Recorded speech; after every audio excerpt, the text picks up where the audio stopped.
Hi, my name is Shresth Arya, and I will be talking about exposure. Exposure is the amount of light per unit area. Exposure is impacted by ISO, shutter speed, and aperture. Think of it as this, a stool. The image is the stool, and there are 3 legs on the stool. Each of these legs represent ISO, shutter speed, and aperture.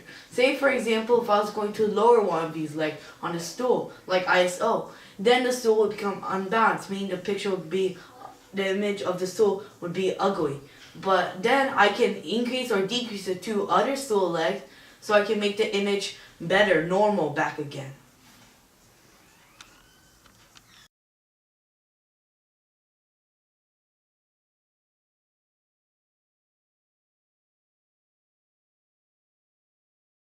ISO shot 1. Hi, my name is Shresth Arya, and I will be talking about ISO. ISO is a number that defines for International Standardization Organization. ISO is how sensitive the sensor is to the light. So for example, if I was in a very dark place, I would want a very high ISO, meaning I would want the sensor to be very sensitive to light so I can get all that light in. It should be around 1,600 or 3,600. So if you increase your ISO way too high, you're going to start seeing grains, also known as digital noise. To decrease that, you have to decrease your ISO. So if you're in a very bright place, you would want a low ISO, so not all that light could get in. So you want to decrease your ISO, meaning decreasing how sensitive the sensor is to the light. For example, like 50 to 100.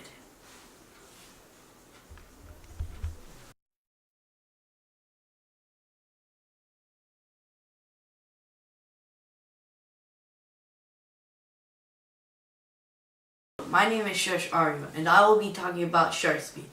Shutter speed is how long the sensor is exposed to light for a duration amount of time. Say for example, if I was in a very dark place, I would want a very long shutter speed so I can get all that light in. Meaning my sensor is exposed to light for a longer duration amount of time. Probably around like 1/100th, 1/50th of a second.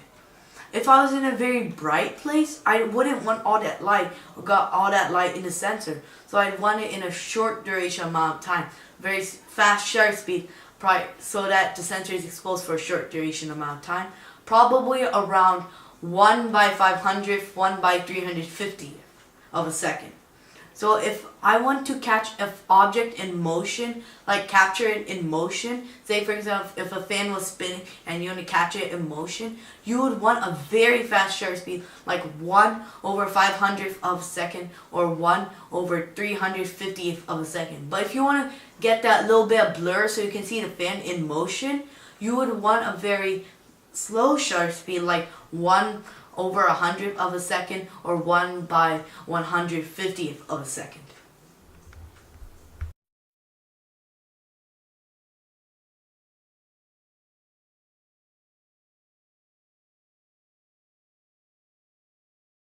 Hello, my name is Shresth Arya, and I will be talking about aperture.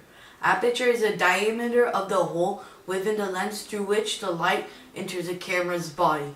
So there's a technical reason, just for technical reasons, that when I have a very large aperture, I'm going to have a very small number. But when I have a very small aperture, I'm going to have a very large number. So this, again, is for very technical reasons.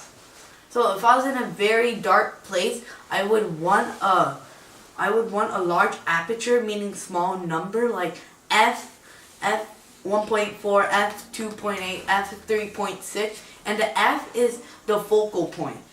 So I can get all that light in. So when I have a large aperture, I'm going to get all that light in. But if I was in a very bright place, I want a very small aperture, like f16, f32, f18. But again,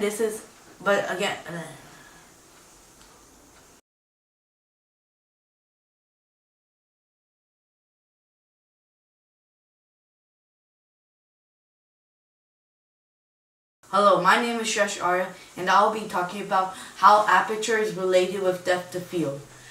Aperture impacts the depth of field. So for example, if I had a very large aperture, I'm gonna have a small depth of field. If I have a small aperture, I'm gonna have a very large depth of field.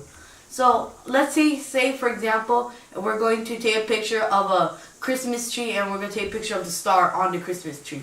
And if you wanted the background to be in it, you would want a very small aperture, like f16, f32, f18. But if you wanted the background to be blurred out, you would want a very large aperture, like f1.4, f2.8, f3.6.